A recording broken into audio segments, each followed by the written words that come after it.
What up everyone, the huge wait is finally over and all of us have now been able to enjoy about a week of the finals.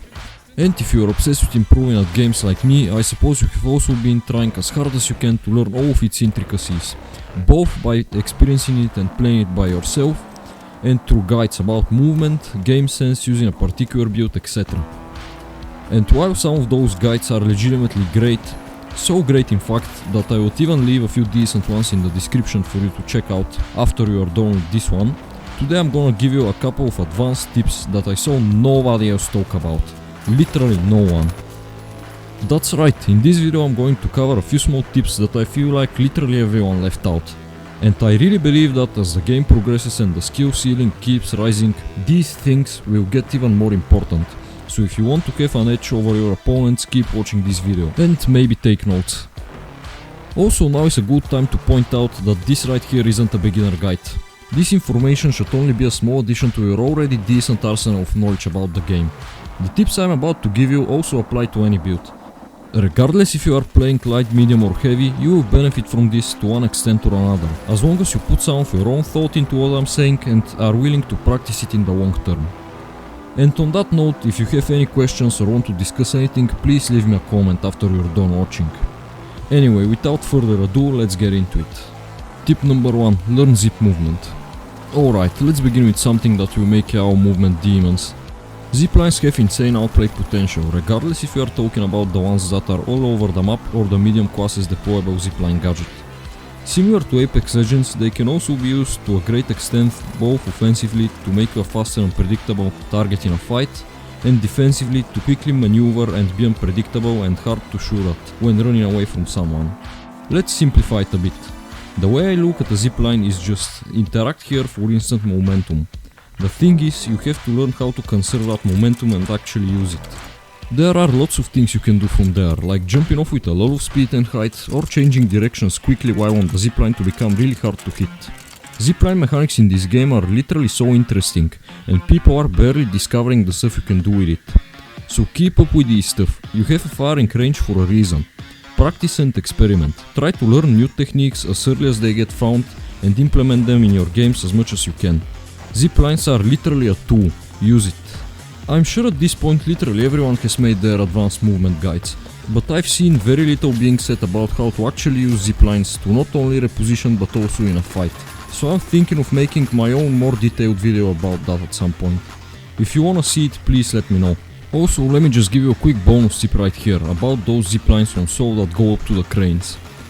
Probably all of you recognize this one, but I've seen some people not knowing that you can grab it from outside this railing and go onto the roof of this building a lot easier, for example.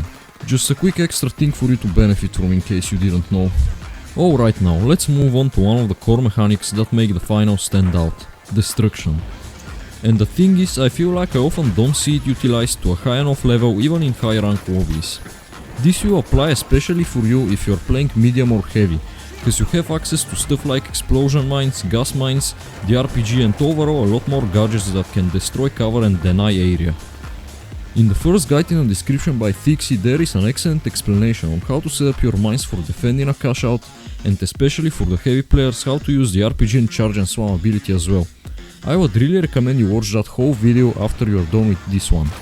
But essentially one thing you should know is not only how to use cover but also when that cover should even be present and when you should remove it.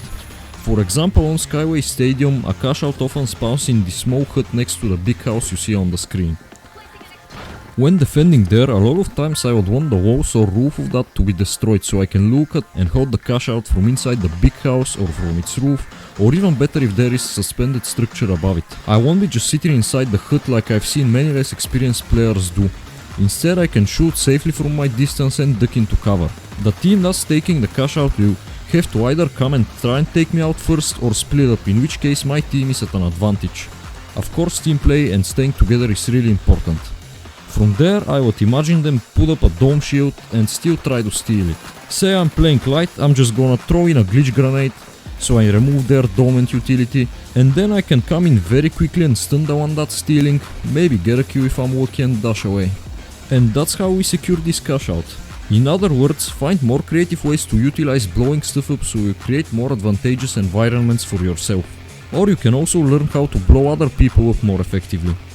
For example, one strat that I saw gaining popularity in the open beta is the ICBM strat. Yes, that's what it's called. Essentially, you stick a C4 or breach charge onto an explosive canister and yeet it onto enemies.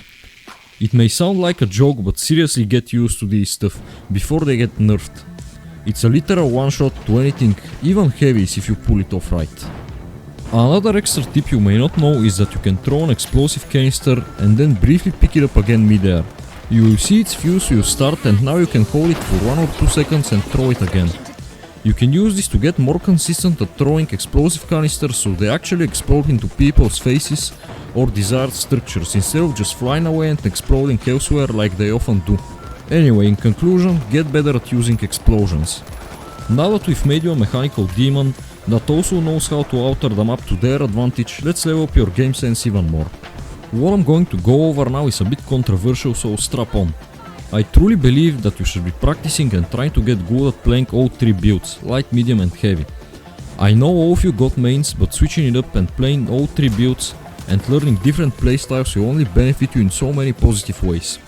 Especially if you really wanna pour a lot of time into this game and take it seriously, to go pro for example.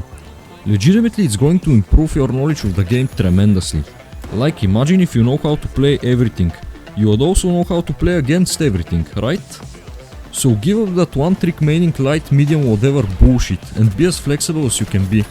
Put in time and learn every build, every row and every strat.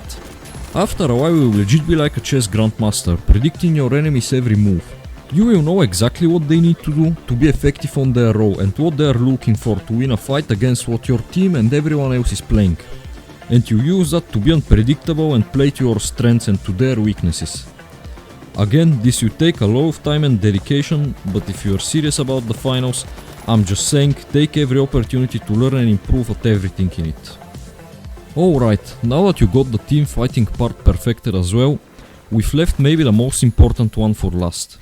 Time management. It can mean a lot of things depending on the context, right? On a smaller scale, it could be using your gadgets efficiently and managing their cooldowns, so you have them exactly when you need them in gunfights.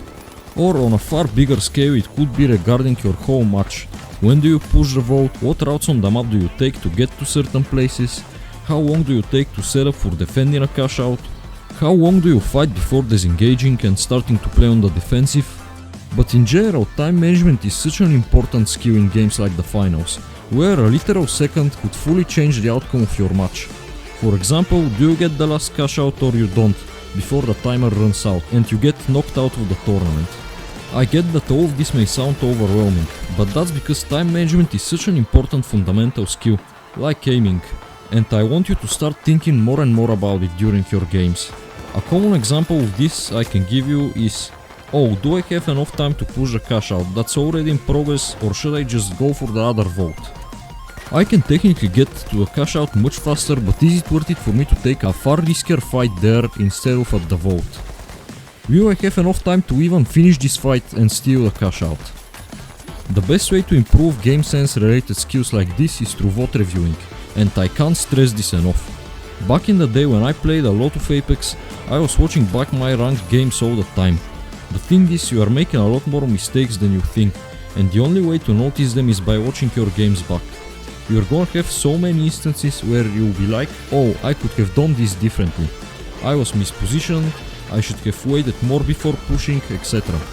I noticed so many things like that while looking at my gameplay during the editing of these videos.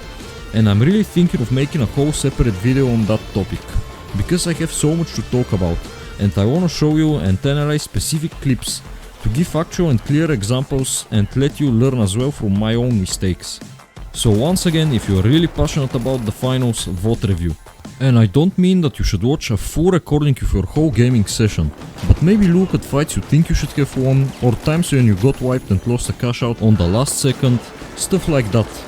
Just take some notes and really try to learn from those. And even if you don't have that kind of time, even while you're just in a match, I want you to think more about time management and how to do things more efficiently. So anyway fam, these were my 4 tips that nobody else talks about. I appreciate you all for watching this far and I want to wish you happy holidays. I was supposed to make another video before Christmas, but school was kind of a bitch these last few weeks, and it is what it is. But yeah, please use this Christmas to spend more time with your family and loved ones, enjoy some moments together, and maybe if you get bored of all those family unions, drop by my Twitch, cause I'll try to stream a lot more over the holidays.